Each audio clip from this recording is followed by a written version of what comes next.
On one side, there is a dreamer in the great American West, Dutch Van der Linde.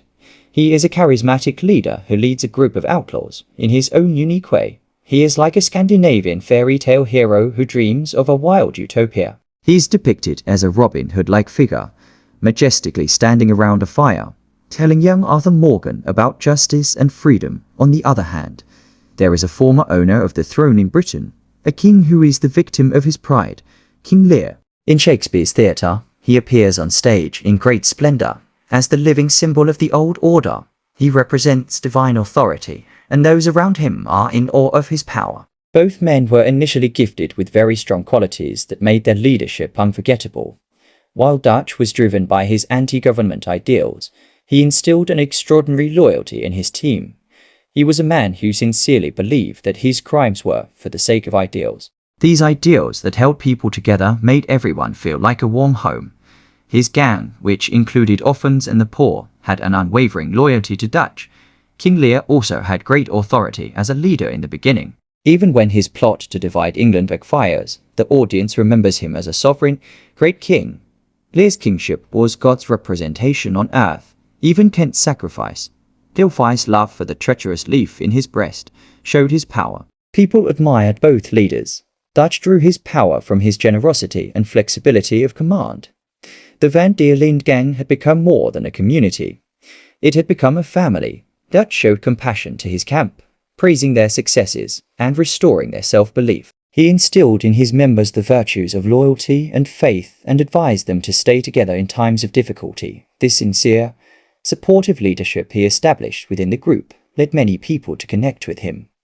He was a leader who created an environment where everyone was listened to, and who consulted around a campfire rather than at the accounting desk. Lear was once a powerful ruler, so powerful that his people considered his every word sacred. But when he shared his power uselessly and abdicated his throne, chaos came. Lear acted hastily and selfishly with his plan to divide his kingdom into 3 parts. In that moment, the responsibilities of the throne slipped from his hands. Despite his army of slaves, he was left alone in a vast void. In Shakespeare's words, this king who lacks integrity and justice. His race is chattel and treachery, fraud and violence. Goneril and Regan's betrayal is living proof of this. Lear breaks down the doors of her palace, where she feels most secure, in desperation, and begins to lose her mind as she realizes that her power has diminished. Beneath the initial facade of magnificent leadership, both men had a fragile dream.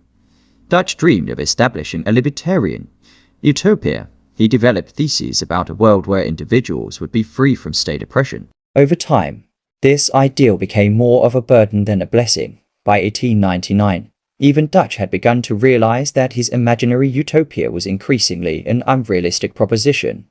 Looking back on his life, he eventually saw that every bloody act he committed, under the shadow of great betrayals, was useless in changing the order, and he descended into madness. By that point, he had lost all faith in the Masons, in blood to eyes. In the words of John Marston, Dutch was a dreamer. When he realized that humanity was not going to change, he no longer believed in it. For Lear, idealism was also the core of tragedy. He believed that he could divide his kingdom based on love. He wanted to reward his youngest daughter Cordelia and reward the others, thus sanctifying both justice and love. But this thought remained in his mind. Lear's move was a call for complete chaos for the audience, while distributing his power to his family seemed idealistic. In reality, it weakened and destroyed him. Lear's passionate passion turned into a blindness that betrayed his Cordelia. In the end, Lear was abandoned to the fields by his 2 cruel daughters, while she complained that she could not reach his love for which he had no return. As idealism crumbled, both leaders began to view those around them with suspicion. Dutch began to smell treachery within, filled with suspicion he had never seen an end to. Even the confession that fell from Arthur's lips upon Arthur's death was not enough to shake his suspicions completely. John's idea of running away with his family, actually a wish for salvation, was immediately branded by Dutch as betrayal, and he misled Arthur and hid the truth. His gang was no longer a family, but a group of internal dangers that everyone had to be on their guard against. Lear was also enraged with a similar ending. He could not understand the betrayal of his daughters, and while trying to understand his life, He began to look for betrayal in every whisper, in the middle of the storm. In the scene that turns into a curtain with the thunder, Lear cries out to the sky, "If a king's loyal hearts are taken away, all that remains is an empty shell of fictitious words." In reality, Lear no longer felt betrayed by his fatherhood, but by his aged pride. He saw his two daughters looking at him like a spotted shadow transformed into a bust. He was destroyed by his dreams, which he had restrained so as not to lose them to someone else. Both tragedies close with the same bitter truth, that no dream lasts forever. Dutch van der Lind's words, "Our time is past, John," were like the ghostly end of the Old West. Lear too leaves the state not in endless rebellion, but in a farewell of quiet resignation. In his final moments, he realizes that his time is over. The leaders of two different geographies have fallen for the sake of a universal truth. Their ostentatious pomp falls silent like the echo of a lost tale. Their last words seem to say to those left behind, "We have squandered our time.